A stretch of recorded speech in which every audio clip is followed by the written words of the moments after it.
Prezados amigos do YouTube, sejam muito bem-vindos a mais um episódio de O Medicamento Não é Pop. Neste vídeo, contaremos a história de uma das drogas mais conhecidas e combatidas, a cocaína. Quando os europeus chegaram ao continente sul-americano, o choque de cultura foi inevitável. Desembarcar em um continente novo pode ser comparado, alguns séculos mais tarde, à chegada do homem à Lua. Era um lugar totalmente novo. A flora, a fauna, o clima, nada se assemelhava ao que já tinham visto. Talvez os europeus tenham se assustado com os nativos, com seus costumes e crenças. Podemos provavelmente inferir o mesmo dos nativos em relação aos viajantes do velho continente. Não só pelos trajes que os recém-chegados usavam, mas também pela tecnologia por eles empregada. Dentre os costumes que chamaram a atenção dos europeus, estava um hábito comum entre os indígenas do Peru, Bolívia e Colômbia. Este consistia em mastigar folhas de uma planta nativa da região, as folhas de coca, Erythroxylum coca. Para aqueles povos andinos, esta não era uma planta qualquer, mas sim um vegetal sagrado. Milhares de anos antes do contato com os europeus, os nativos mastigavam as folhas como forma de conseguir a energia necessária para superar os desafios impostos pelo relevo acidentado dos Andes. Reza a lenda que um deus desceu dos céus às margens do lago Titicaca e passou conhecimentos preciosos sobre a agricultura e especialmente sobre a coca. O lago Titicaca é provavelmente o local onde surgiram os Incas. Ainda hoje, muitos povos da região mascam folhas de coca para facilitar o trabalho em grandes altitudes, obtendo os efeitos adrenérgicos que aumentam a capacidade cardiorrespiratória. Por serem os europeus cristãos, e por compreenderem que a adoração religiosa de outros deuses seria uma heresia, é dito que eles inicialmente proibiram o consumo da planta. Mas como os nativos não conseguiam desempenhar um trabalho a contento sem o seu efeito, logo mudaram de ideia. Assim, adotaram outra postura em relação a este estranho hábito e resolveram liberar seu consumo. Em pouco tempo, os efeitos estimulantes das folhas de coca despertaram interesses comerciais. Não foram poucas as vezes que os navegadores do velho continente tentaram levar seus exemplares. Uma destas tentativas refere-se a Carl von Scheser, um naturalista que, após uma expedição ao Peru, levou amostras das folhas para a Europa. A intenção era de vendê-las como afrodisíaco. No entanto, as amostras de Scheser chegaram sem nenhum efeito. Possivelmente, as variações de temperatura e umidade das longas viagens alteraram seus componentes químicos, degradando seus alcaloides. Contudo, em 1859, um químico alemão chamado de Albert Niemann conseguiu, a partir de uma quantidade de folhas em bom estado, isolar seu principal componente. Niemann o denominou de cocaína. Anos mais tarde, em 1863, um farmacêutico ítalo-francês chamado Angelo Mariani criou um tônico medicinal chamado Vin Mariani. Esta bebida era feita com folhas de coca e vinho. O Vin Mariani talvez tenha sido um dos primeiros produtos a aproveitar uma nova forma de divulgação comercial, baseada no garoto propaganda. A bebida fez tanto sucesso que figuras ilustres da época, como Júlio Verne, Émile Zola e Alexandre Dumas, promoveram o produto. O mais curioso é que o Papa Leão XIII, fã da bebida e um ilustre divulgador do vinho, chegou a homenagear seu criador, Angelo Mariani, dando-lhe uma medalha como prêmio. Isolada anteriormente por Niemann, a cocaína em forma de sal já estava disponível quando um jovem chamado Sigmund Freud se interessou pela substância. A fama de um afrodisíaco e estimulante atraiu de forma irresistível o futuro psicanalista. Freud tinha uma personalidade tímida, porém carregava em si enormes ambições acadêmicas. Sua timidez talvez tenha sido a justificativa para que o divã, utilizado em suas sessões de psicanálise, ficasse ao seu lado e não à sua frente. Ao mesmo tempo que Freud procurava uma substância que lhe ajudasse a superar seu acanhamento, também ansiava encontrar algo que impulsionasse seu nome ao estrelato científico. E foi com essas motivações que Freud experimentou cocaína pela primeira vez. Os experimentos de Freud foram divulgados em forma de artigo científico em 1884.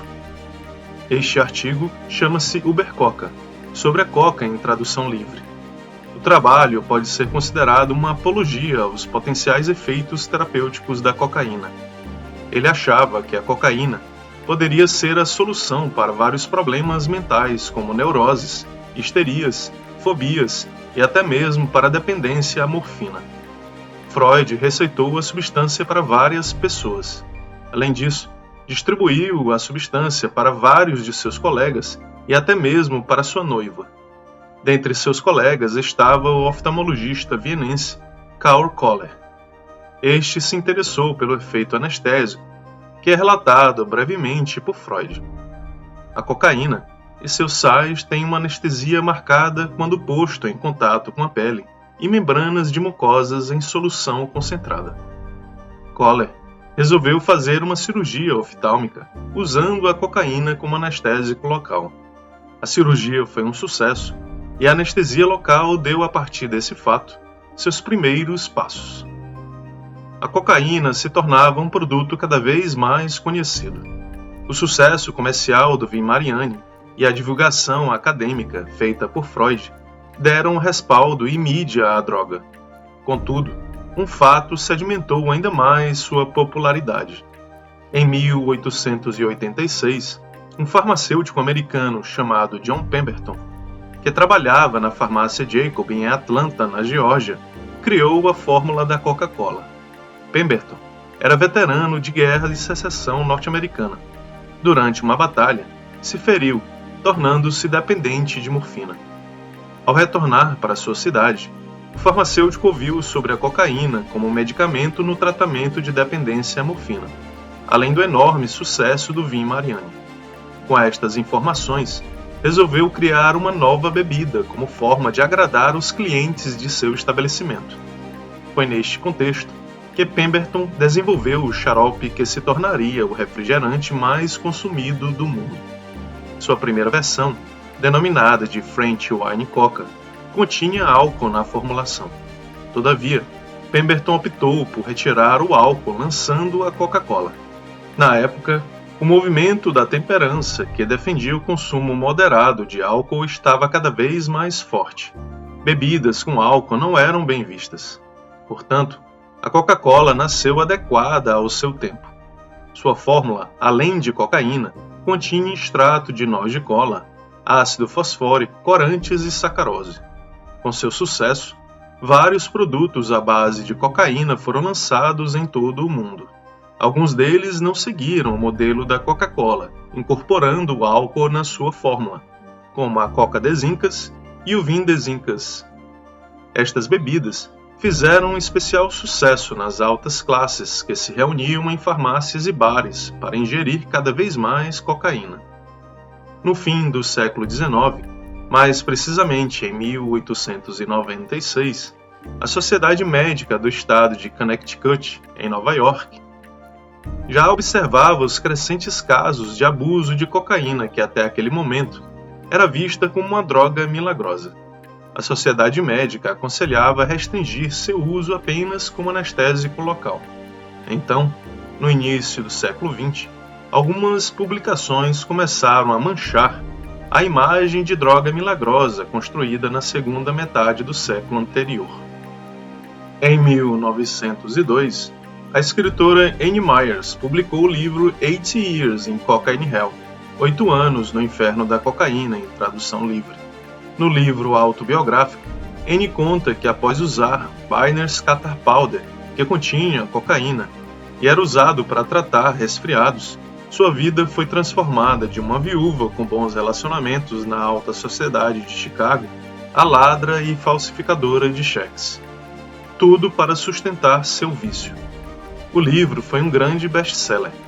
7 anos mais tarde, em 1909, o New York Times publicou uma matéria afirmando que a cocaína já estava destruindo vidas mais rapidamente que o ópio. E a Century Magazine, uma revista ilustrada mensal da época, alertava que o uso da substância era o caminho mais rápido para um manicômio. Nos anos 1910, muitos fatos foram cruciais para o início da proibição da cocaína nos Estados Unidos. Antes do início da Primeira Guerra Mundial, 48 estados já tinham leis contra a substância, e a maioria só permitia a venda de medicamentos à base da droga de forma controlada. Com a popularização das seringas hipodérmicas, o uso da cocaína injetável se tornou uma febre. O primeiro surto de overdose aconteceu nesse período, no bairro Chinatown, em Manhattan. Em 1914, a Lei Harrison foi aprovada no Congresso americano, proibindo o comércio e a distribuição de cocaína em todo o país. A legislação teve o apoio irrestrito da população, e isso foi fundamental para o seu sucesso. Na década de 1920, as apreensões aumentaram e o mercado ilícito se tornou cada vez mais escasso. Aos poucos, a cocaína foi caindo no esquecimento. O combate do seu comércio clandestino e as constantes publicações que ressaltavam os perigos do uso da droga surtiram efeito, a ponto de, na década de 1950, a cocaína já ser considerada um problema superado. Porém, com o passar do tempo e com a morte das pessoas que presenciaram os primeiros surtos de overdoses, a cocaína foi ressurgindo no mercado ilegal. Em sua primeira fase, a substância era consumida principalmente pela alta classe. A cocaína em pó era pura e sem adulterantes, um hábito que só os mais ricos poderiam marcar. Na segunda fase, seus fornecedores ilegais preocuparam-se em baratear mais a substância, e adulterantes foram acrescentados ao pó.